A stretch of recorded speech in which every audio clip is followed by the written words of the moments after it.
morning everyone. This is Neelam Singh here. Today I will discuss chapter number 1 जो कि हमारी कविता है प्यारा भारत देश. ठीक है.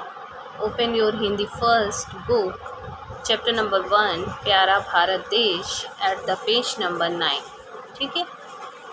यह है अपना भारत देश, सबसे प्यारा अपना देश.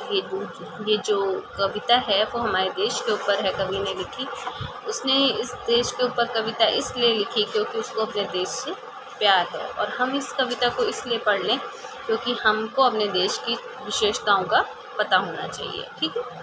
इसलिए यह है अपना भारत देश, सबसे प्यारा अपना देश. कवि कहता है ये जो देश है ये अपना भारत देश है, और सबसे प्यारा, विश्व में सबसे प्यारा, सबसे सुंदर जो है वो अपना देश भारत देश ही है. वेश अलग है, धर्म अलग है, पर्व अलग है, खाद्य अलग है. भारत देश में रहने वाले प्रत्येक प्राणी का, जो कि है यहाँ रहते हैं, निवास करते हैं, उनका पहनावा, वेश अलग है मीन्स उनका कपड़े, उनका पहनावा बिल्कुल अलग है. यहाँ पे अनेक धर्म जाति के लोग रहते हैं जिनका अलग अलग पहनावा है. ठीक है. तो वेश अलग है, धर्म अलग है, मतलब अलग तरह का पहनावा है, वो अलग अलग जाति से बिलोंग करते हैं. पर्व अलग है, वो अलग अलग त्यौहार मनाते हैं. खाद्य अलग है उनका, यहाँ तक कि उनका खान पान भी जो है वो सब अलग अलग है. नहीं है जग में ऐसा देश, यह है अपना भारत देश.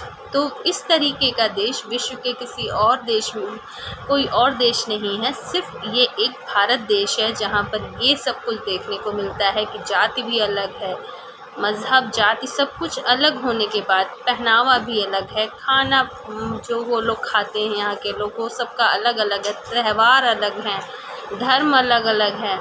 सब कुछ अलग होने के बाद भी यहाँ सब एक होके रह रहे हैं. ये सिर्फ जो गुणवत्ता है वो सिर्फ भारत देश के अंदर है.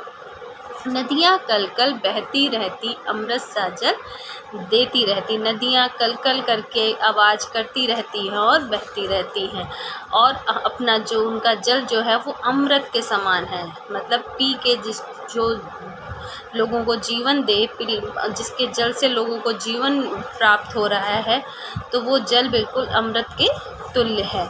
ऋतुएं आकर करती खेल. यहाँ पर मौसम जो है हमेशा मतलब बदलता रहता है. ऋतुएं आकर करती खेल मतलब आज गर्मी है, कल जाड़ा हो सकता, थोड़े दिनों बाद जाड़ा पड़ेगा, फिर बरसात पड़ी होगी.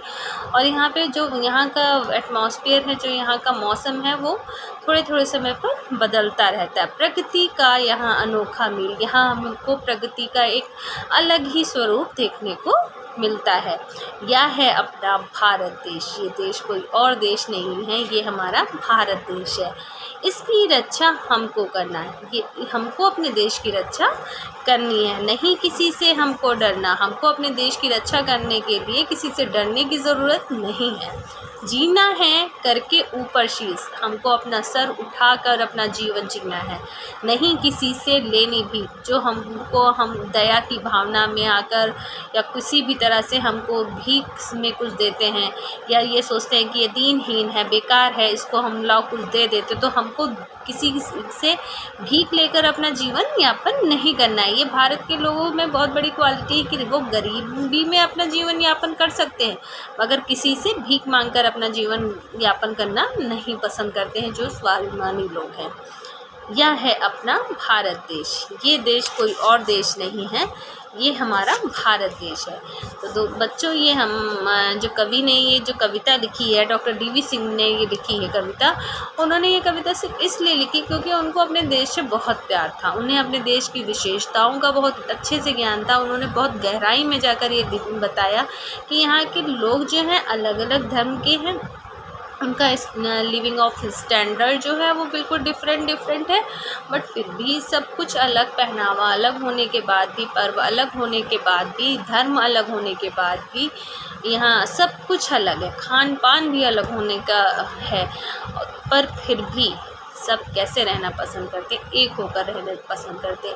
ये सिर्फ एक भारत देश ऐसा देश है जहाँ पर अलग अलग धर्म, जाति, मज़हब के लोग होने के बाद भी लोग एक होकर रहते हैं. विश्व में ये क्वालिटी विश्व के किसी भी देश में देखने को नहीं मिलती।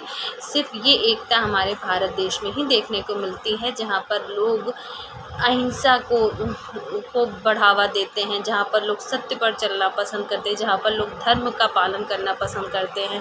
और यहाँ एक भारत देश ही है जहाँ पर अलग अलग धर्म जातियों के होने के बावजूद लोग आपस में प्रेम और सौहार्द के साथ अपना जीवन व्यतीत करते हैं। सो आई होप आप लोगों को समझ में आया होगा। Thank you. Have a nice day.